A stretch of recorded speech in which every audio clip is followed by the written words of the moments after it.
On today's show, the Houston Rockets collecting their first dub of the season against a red-hot Utah Jazz team. Final score 114-108. Kevin Porter Jr., Jalen Green, and Jabari Smith Jr. all scoring 20-plus each in this game on the way to the win. No Alperen Sengun, no Bruno Fernando, no problem for the Houston Rockets, who rolled out surprisingly, Jabari Smith Jr. at the 5 spot. We knew we'd get a look at Jabari at the 5, but probably not this early in the season, and this was the most comfortable he has looked as an NBA player so far. Really comfortable in that role, had the big-time free throws to close this game out at the very end, and there was a little bit of commotion over on the Rockets bench between Jabari and Jalen. How serious was that? We'll look into all of that and more coming up right here at Locked On Rockets.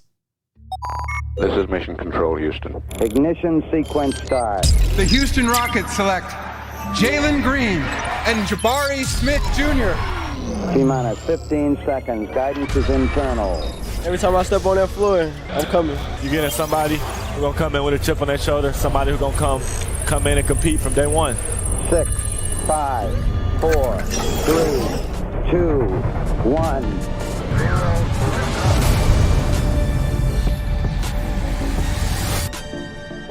What's up, and welcome to another edition of Locked On Rockets, your daily podcast home for everything Houston Rockets basketball. As always, I'm your host, Jackson Gatlin, native Houstonian and credentialed media member. I'm also the host of Locked On NBA Mondays, host of the State of the Rockets podcast, as well as Rockets Watch. Be sure to follow along on Twitter at JT Gatlin, and the show, of course, at Locked On Rockets. Free and available wherever you get your podcasts, including YouTube. Just search up Locked On Rockets on YouTube. Be sure to like, comment, and subscribe. Share your thoughts on the dust-up between Jalen Green and Jabari Smith Jr., which, spoiler alert, it's a big nothing burger. We're going to talk about it here in a second. But this was a fantastic game by the Houston Rockets. Look, they caught the Utah Jazz on second night of a back-to-back, and this is a Utah Jazz team that they were 3-0, but the last 2 games, they've gone to overtime against a couple really good opponents. The deck was stacked in the favor of the Rockets in this one, for sure. But it feels good to get the first win of the season, and the way that they did it with a game kind of coming down to the wire, having to maintain composure late in this one to put the game away, it's a good test for a really, really young Houston Rockets team. We're going to talk about Jabari Smith Jr.'s performance, his role at the 5 spot in this game. We'll talk about the backcourt production between Kevin Porter Jr., Jalen Green. We'll highlight one of the best plays of the game by Tari Eason and Usman Garuba. There's a lot to kind of unpack from this game, as well as we'll get to the dust-up incident on the bench between Jalen and Jabari. But where I want to kind of start is just the flow of the game. I mean, this was a game that the Rockets came out, it was kind of ugly, honestly. Kind of an ugly first half in this one. Well, maybe an ugly first quarter. Things started to clean up a little bit in the second. But, 21-18 after one quarter, Rockets rolled into halftime with a 6-point lead, I believe. I want to double check, make sure I got that math right. Yeah, 6-point lead, 51-45. And the Rockets actually came out, and this was like after a strong first quarter from Kevin Porter Jr. We'll unpack that a little bit more later on. He put up numbers. He was getting rebounds. The shot diet was a little not so great. The shots were going in, but I wasn't a big fan of some of the shots that he was taking in that first quarter. So the Rockets had, a decent bit of breathing room between themselves and the Jazz, and they were kind of leading the way a little bit throughout the majority of this game. And then they get to the third quarter and they bust it wide open for a little bit. They come out, kind of roar out to almost a 10-point lead at the top of the third quarter, hit a couple threes back to back. Jabari drains a 3, Jalen drains a 3, and it's okay, well, maybe the Rockets are, pulling away a little bit here. Jazz are gassed, whatever. It's 57-47. And then the Jazz fight their way back into it. And from that point, the Jazz and the Rockets were basically neck and neck the rest of the way. I mean, at no point were the Rockets ever able to really create a ton of separation, leading all the way into the fourth quarter and all the way down into down to the wire in the closing moments of this game. They had some moments in the fourth quarter where they were, 6-point lead, 7-point lead. And then the Jazz would have a response where the Rockets would go cold and miss a few buckets and give a chance for the Jazz to kind of get back into the game. And it all boiled down to the final, the final few possessions, I mean, it was at one point the Jazz tied it up off of a Mike Conley layup at 1:08 apiece. Then Eric Gordon comes back down on the next end with less than a minute and a half to play, scores a layup, gives the Rockets a 2-point possession. And then I thought one of the most important plays of the game was on the subsequent offensive possession for the Jazz. Right now, it's credited as a KPJ steal on the play-by-play sheet, but Jalen Green D'd up Mike Conley on a drive with 60 seconds left in the game and forced a really tough drive and subsequent turnover that KPJ was able to corral the ball for. And I thought that was a huge defensive possession by Jalen Green in this one to give the Rockets, a little bit of, breathing room, right, to save that one possession for them. And then they go back and forth, some stops, some misses. Neither team can get anything going. And then the Rockets actually have a defensive possession, a defensive stop after an offensive tip out on Jordan Clarkson. EGD's up Clarkson, tips the ball off of his foot, but the refs called it the other direction. And so Steven Silas rolls in, throws his challenge flag out, and the Rockets managed to overturn the call, giving them the ball back in the final moments. And then who else but Jabari Smith Jr. in those final moments to sink the first pair of free throws to give the Rockets a considerable amount of breathing room, putting the score up to 112-108, knocks down 2 free throws like it was the easiest thing in the world, no pressure, all the confidence in the world, and then comes back down and does it again after the Jazz came back down and tried to make something happen offensively. Jordan Clarkson missed a 3-point attempt. Jabari Smith Jr. gets another opportunity to go to the charity stripe, knocks down 2 more free throws, giving him 21 points on the evening. And that was all she wrote. Rockets walk away with the dub, 114-108. Now, again, I think Jabari Smith Jr.'s performance in this one, shout out Jabari Smith Jr., the Locked on Rockets player of the game from this one. His stat line was so impressive for his first career game starting at the 5 spot. 21 points, 6 of 10 shooting, 3 of 5 from the 3-point line, 6 of 6 at the charity stripe, including the 4 big ones at the end of regulation to put this game away for the Rockets. 9 rebounds, 3 of them were offensive, 2 assists, and 3 blocks in 34 minutes of run. This was easily the best game of his career so far, and he looked a lot more comfortable in this game. He looked more sure of himself. He looked more confident in the shots that he was taking. His shot profile looked better. He had, some strong offensive rebounds in this one where he was able to convert one of them on a putback right away. He had some really impressive blocks right at the rim. I mean, he was just he was a great rim deterrent in this game. And we got a glimpse at this, right? We got a little bit of a peek at this in Summer League as to what Jabari Smith Jr. could be at the 5 spot because they weren't able to run Usman Garuba in Summer League. And so Jabari played the 5 in Summer League, and it looked really, really good. And this was kind of a topic of not really debate, but just discussion over the offseason amongst Rockets fans is, hey, Jabari can play the 4, yeah, but is he a future 5 at the NBA level? Because if he can add 20, 25, 30 pounds to his existing frame and maintain his defensive versatility to where he can still switch out on the smaller guys and, be, not really a mismatch defensively, but just be somebody who can be a versatile defender and provide a range of coverages on defense while adding size to deal with some of the bigger bodies in the NBA, then yeah, he would be fantastic as a full-time 5. Offensively, this Rockets team had all the space in the world to operate. It's one thing to have Bruno Fernando out there and you have the vertical spacing. It's another thing to have Alp out there and you have his passing gravity. It's another thing to run Jabari Smith Jr. at the 5 and you have all the space in the world to operate. Driving lanes were clear-cut, wide open. Some really easy opportunities for Jalen and KPJ to drive the ball in. KJ Martin had some moments where he was able to drive in a little bit off the wings. Josh Christopher had a driving layup that was wide open because Jabari was spaced all the way out to almost the logo. So Jabari's impact on this game at the 5 spot cannot be understated. He's a big reason why the Rockets won this game, both offensively and defensively. The 3 threes that he hit looked really comfortable in those. I think we're going to see it more and more as the season progresses, but kind of, especially when he's playing the center position, right? Being able to walk into some of those trailing 3-pointers where he is, he's the guy who got the defensive rebound on the other end. So he walks up and the defense isn't ready to pick him up. And he just stops like 2 to 3 feet outside the 3-point line and just drains a super long triple. So again, a very, very promising and impressive performance from Jabari Smith Jr. Now there was the little dust up disagreement on the Rockets bench at the end of the game. In fact, it was during the challenge by Stephen Silas. We got a brief glimpse over at the Rockets bench.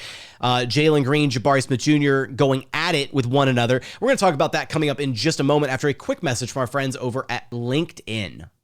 These days, every new potential hire can feel like a high-stakes wager for your small business. You want to be 100% certain that you have access to the best qualified candidates available. That's why you have to check out LinkedIn Jobs. LinkedIn Jobs helps you find the right people for your team faster and for free. It's so simple to post a free job post to LinkedIn Jobs, and then once you have the post created, all you have to do is add the purple hashtag hiring frame to your profile to let people know that you are hiring. Simple tools like screening questions make it incredibly easy to focus on candidates with just the right skills and experience, so you can quickly prioritize who you'd like to interview and hire. LinkedIn Jobs helps you find the qualified candidates you want to talk to faster. Post your job for free at linkedin.com/lockedonnba. That's linkedin.com/lockedonnba to post your job for free. Terms and conditions apply.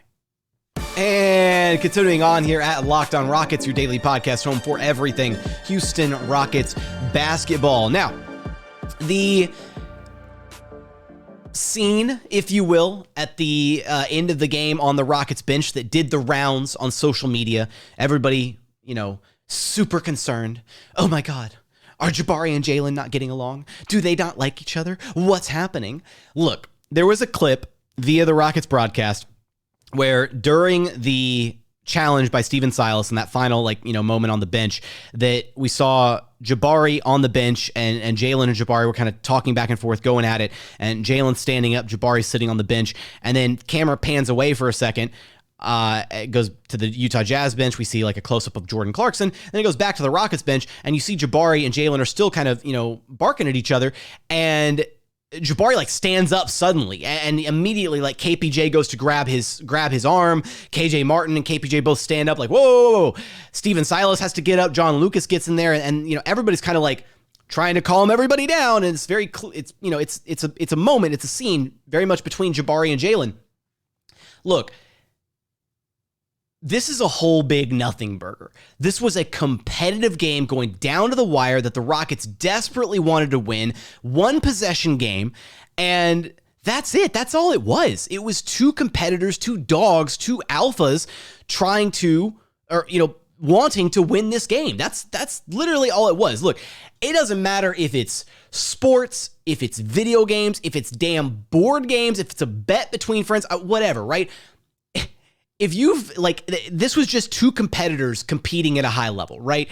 And if you've ever played if you ever played organized sports in any capacity, if you've ever played organized anything where there's a competitive goal and you are trying to achieve that, especially with a team, there's going to be moments where you get heated with one another. There's going to be moments where you're like, no, we need to do that. No, we need to, you're arguing, you're trying to figure stuff out. That's all it was. And even after the game, when asked about the moment, both Jabari and Jalen had thoughts on it. And Jabari said, we were just competing, ironing some things out with what coverage we were going to be in, and that was it. And then Jalen said, it was nothing. It's going to happen. Heat of the moment. All that matters is that we got out there and finished the game.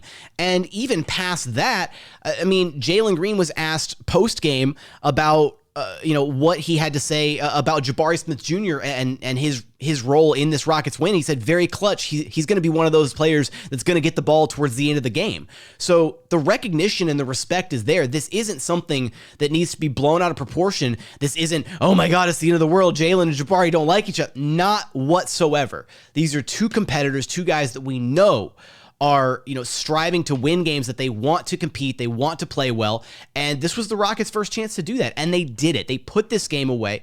Stephen Silas mentioned that at the end of the game, that play that was drawn up was to try and get Jalen or Eric the ball in those closing moments so that they could get, fouled to get to the free throw line. And they wound up going with the inbounds play to get Jabari the ball, and Jabari sunk the free throws like it was nothing. And Silas kind of joked, it was like, it's kind of nice to have like that as an option on the floor. Obviously your primary options are Jalen and Eric, and then you've got Jabari, who you can get the ball into the big, and he can ice the free throws just as well.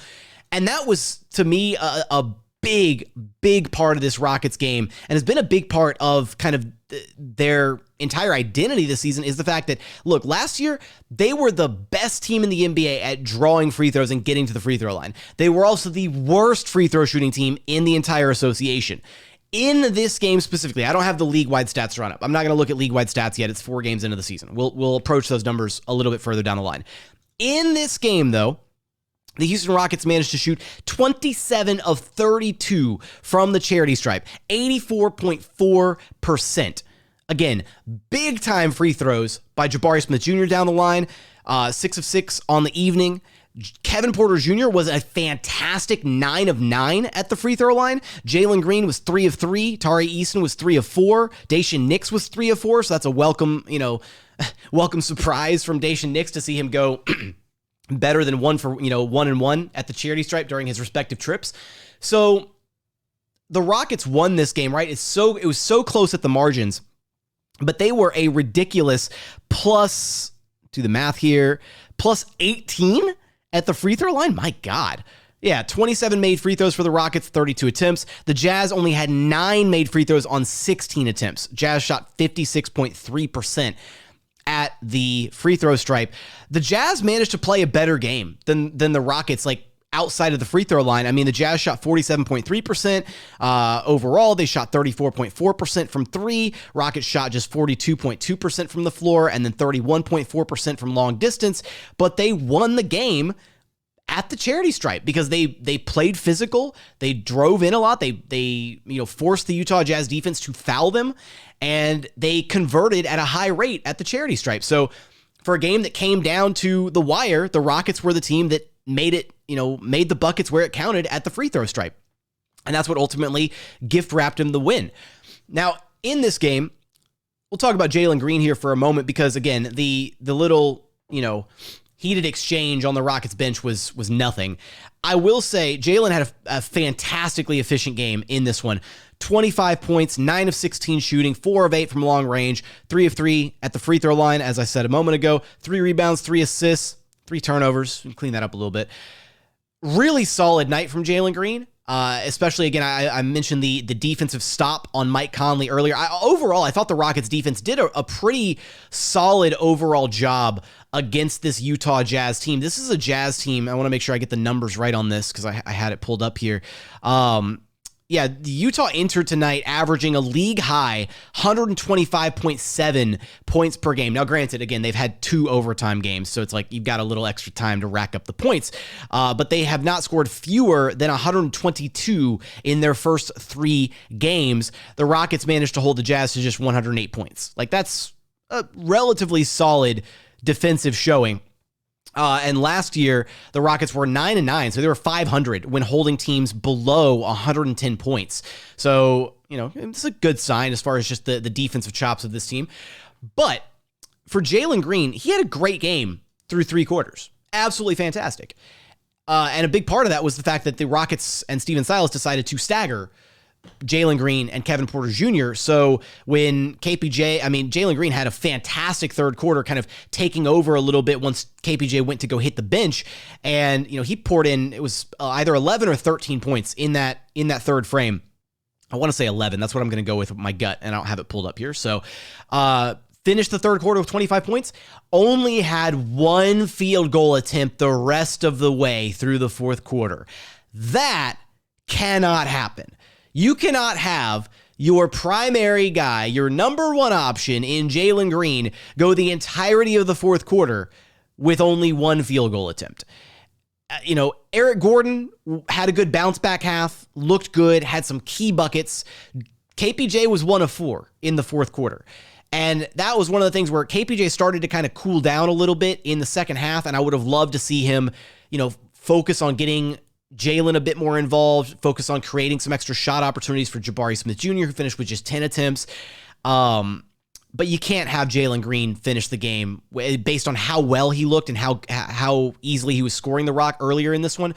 You can't have him go the entire fourth quarter with only one field goal attempt. That might have been something that played into the little frustration at the end of the game is, Jalen went the entirety of the fourth quarter with only one field goal attempt after hanging a bunch of points on the Jazz's heads in the third quarter and having 25 points through three quarters. He didn't really get any opportunities to score the ball in the final frame. Now, Jalen did have a key assist to KJ Martin with a few minutes left in the game. He drove the ball in, kicked it out to the corner. KJ drains the three. So, it's not that he wasn't involved or wasn't impactful. It's just frustrating to see Jalen go that long of a stretch without having the ball in his hands and making something happen. And a big part of that was, EG had the ball in his hands throughout that fourth quarter for stretches, and he converted the looks that he got. KPJ, same thing, but didn't quite convert the looks that he got there in the fourth quarter.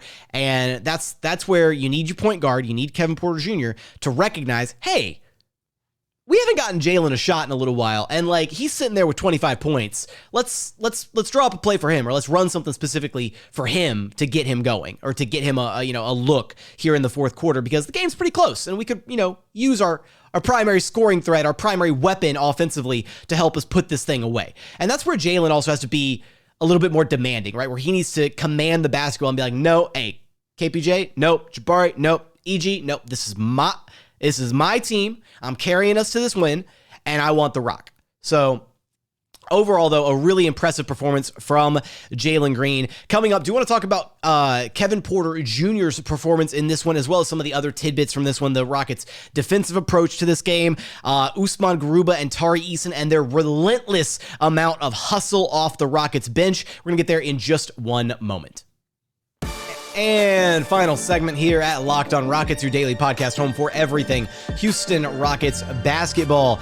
Now, I did briefly talk about KPJ a couple different times throughout this game. I'm really impressed by the free throw shooting from him in this one, going 9 of 9, was a big reason why he had such a huge game in this one, drawing fouls at a really, really strong rate on the interior, being really aggressive. He spoke about needing to be more aggressive in this game after the fact. He said during the first 3 games, he didn't really feel like he was being his usual aggressive self. He was maybe, being a little bit too timid with the ball, looking to get others involved still, absolutely, but doing it to the detriment of his scoring game. And that's when KPJ is at his best, I think, is he still needs to be able to make those reads and recognize when to get guys involved. But KPJ also needs to be looking for his shots, because that's when you get this version of KPJ who puts up 26 on 8 of 19. You'd like that to be a little bit better. 1 of 4 from beyond the 3-point line. But again, the 9 of 9 free throw shooting, you love that number from him.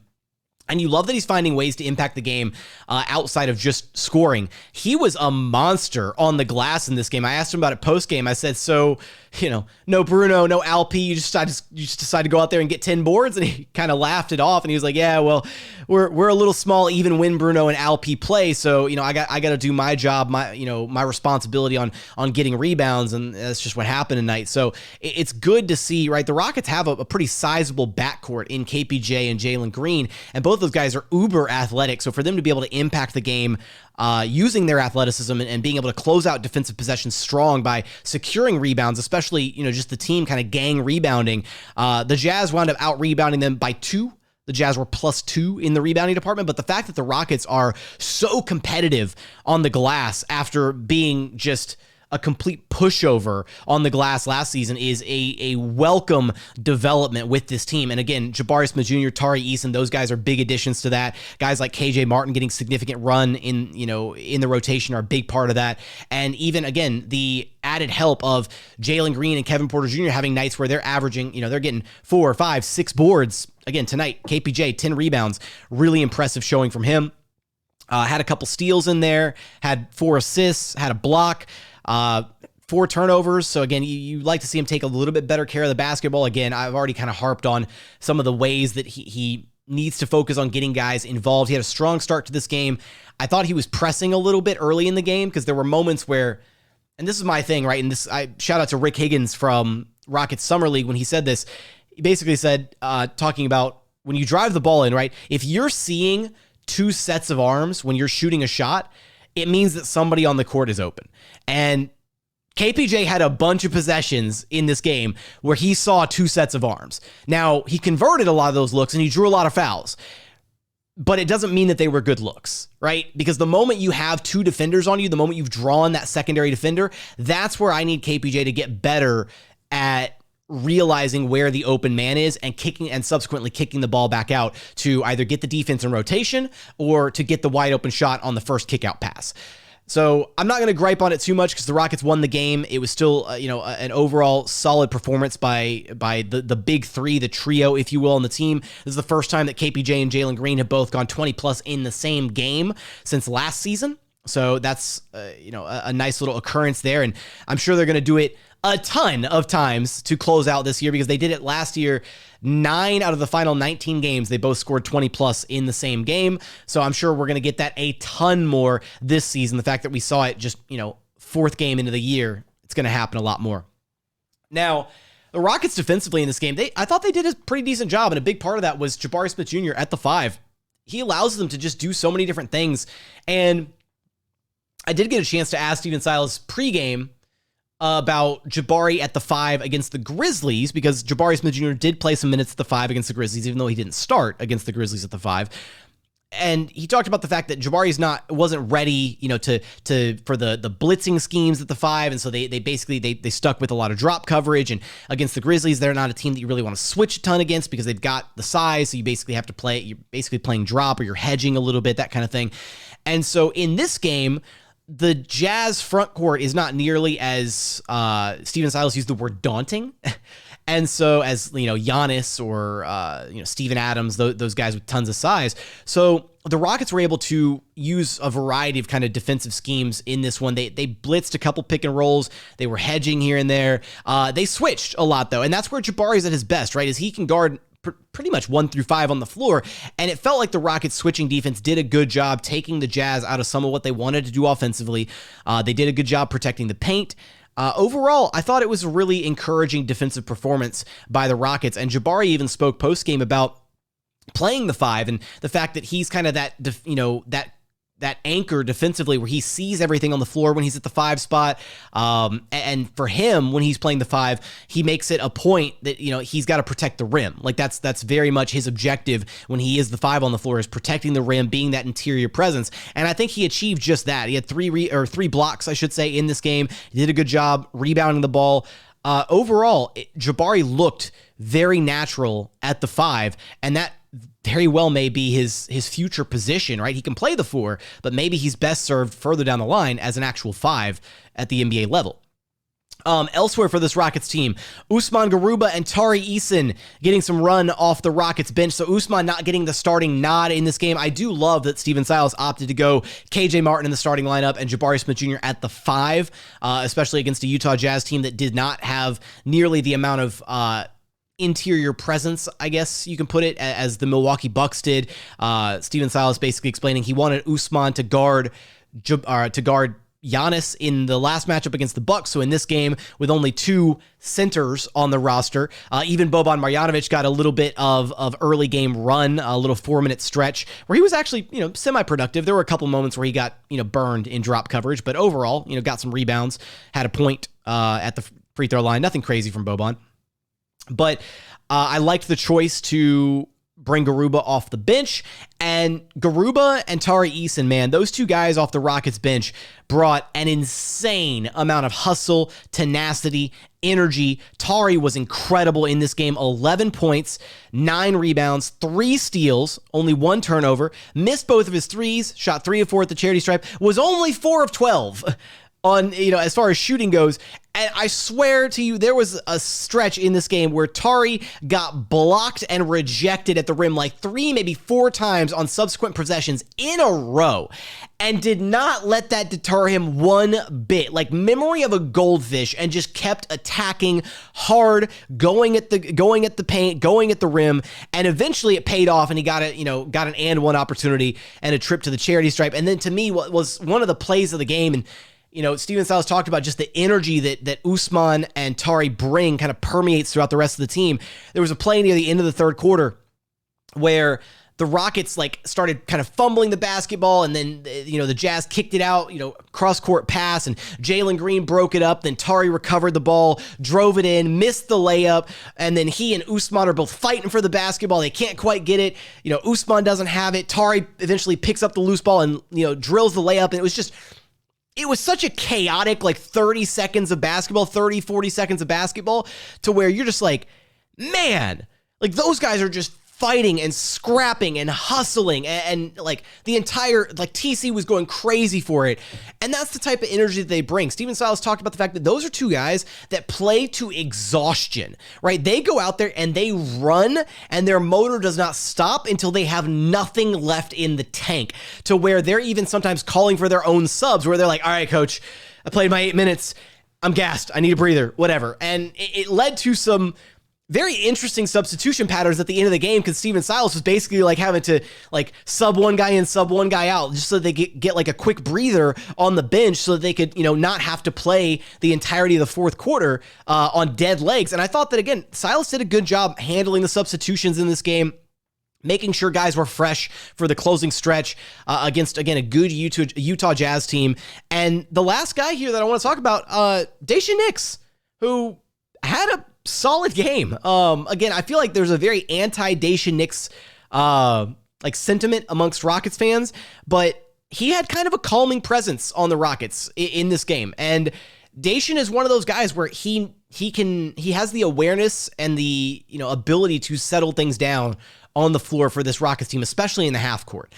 He finished the game 7 points, 2 of 3 shooting, was 3 of 4 at the free throw line, had a rebound, had a couple assists, had a block, and Steven Silas trusted him to be out there on the court in the closing minutes, right, as he was waiting to get Eric Gordon back into the game. I mean, there was a stretch out there where it was Jae'Sean, Jalen, and KPJ on the floor all together at the same time, and there were some moments where Jae'Sean kind of settled things down offensively and got the Rockets into their sets and got things going, and he might not have directly resulted in points on his stat sheet or an assist on his stat sheet, but his presence out there was pretty solid, all things considered. So he has a calming influence on the team, especially offensively when he's on the floor, versus, again, a guy like Josh who, is, I don't want to say one-dimensional offensively, but, Josh has a very specific niche offensively where he can go out there and he can get you buckets, right? He is a bucket getter. He's going to go out there and look to score at pretty much every opportunity, and sometimes that's just not what you need.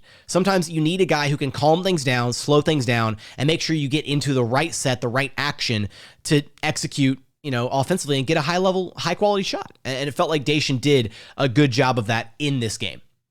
So with that, that's it for today's episode. As always, appreciate you for checking out the show. If you haven't done so yet, please consider subscribing wherever you listen to your podcast. That's Apple, Spotify, Google, Odyssey app, free and available on all podcast platforms. We're also on YouTube. Search up Locked On Rockets on YouTube. Be sure to like, comment, and subscribe. I already gave my thoughts on the little dust-up between Jalen Green, Jabari Smith Jr. You can let me know your thoughts in the YouTube comment. Just let me know your general thoughts on the game, because, again, I think it's a big nothing burger between those two guys. It's just two competitors being competitors. They spoke about it post-game. Jalen had praise for Jabari. Jabari had praise for Jalen. It's, it's nothing.